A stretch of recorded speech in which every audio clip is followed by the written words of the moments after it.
this will be a short video giving you my arrangement of the jazz standard Blue Skies. Now you'll find the link to the sheet music in the description.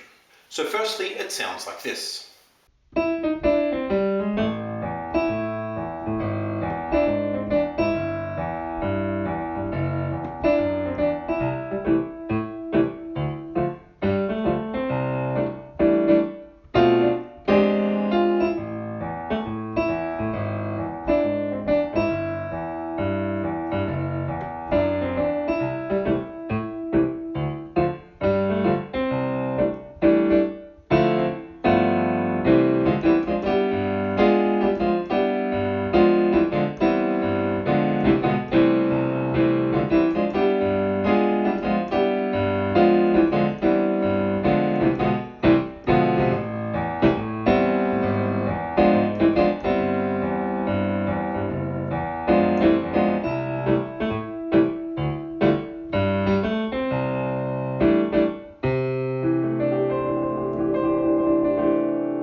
Now this is quite a well-known song, it's quite a pretty song, and this particular arrangement of it uses quite a number of really widely used common jazz piano techniques.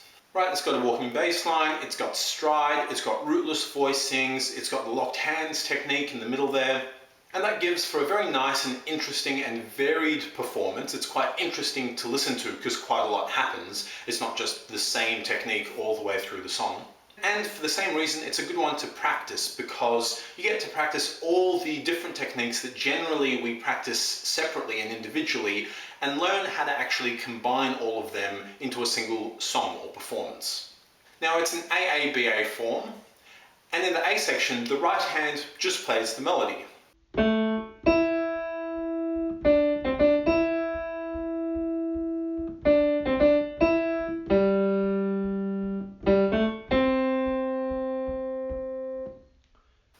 the left hand starts off with a nice walking bass line, essentially just outlining the root of the chord to begin with by going root, 5, root, and then walking down chromatically to get the 7th of each of the chords in the lead sheet.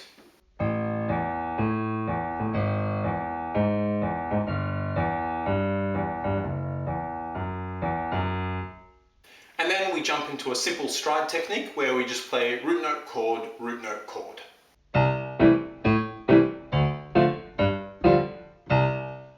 And then at the end of each of the A sections, I play a couple of rootless voicings. So a rootless C6-9, then a rootless B half diminished, but with the B in the left hand, and then a rootless E7 sharp 9, with the root in the left hand again.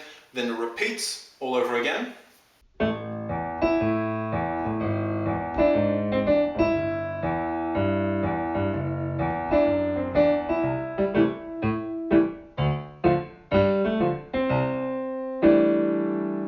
Then rootless D-7 with the D in the left hand to a rootless G7 with the G in the left hand.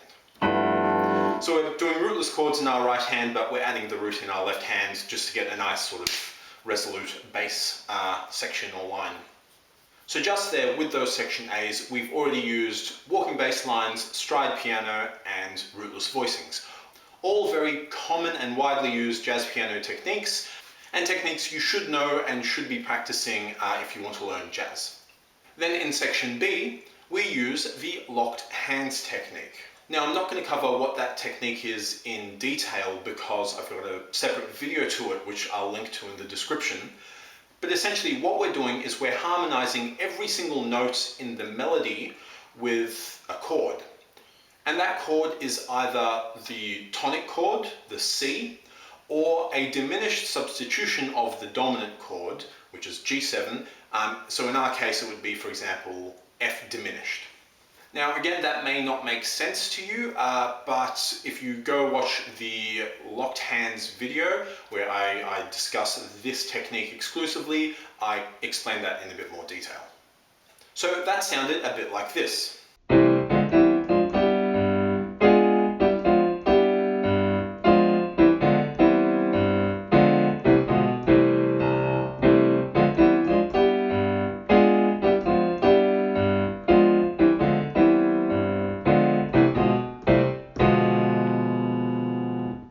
if you were paying attention, I'm kind of alternating between C major-ish chord and that diminished chord. That's all that's happening. I'm making sure that the melody note is at the top of our voicing. Then my left hand's just doubling the melody note an octave lower, and occasionally just hitting a little bass note just to get a bass section in there, hitting either that G or the C.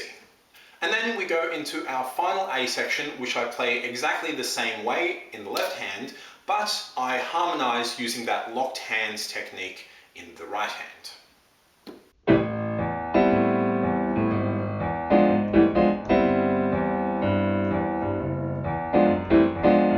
Up to that point, and then I just play the rest as a single melody line with the usual stride piano in our left hand.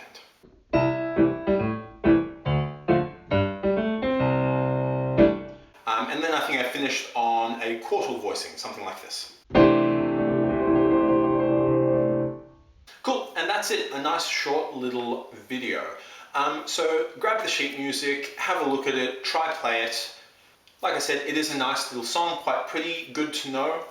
And because it combines all those various widely used jazz piano concepts or techniques, it is a good song to practice mashing or combining all of those techniques into a single performance and doing it kind of smoothly so that it doesn't sound jagged or disjointed in any way.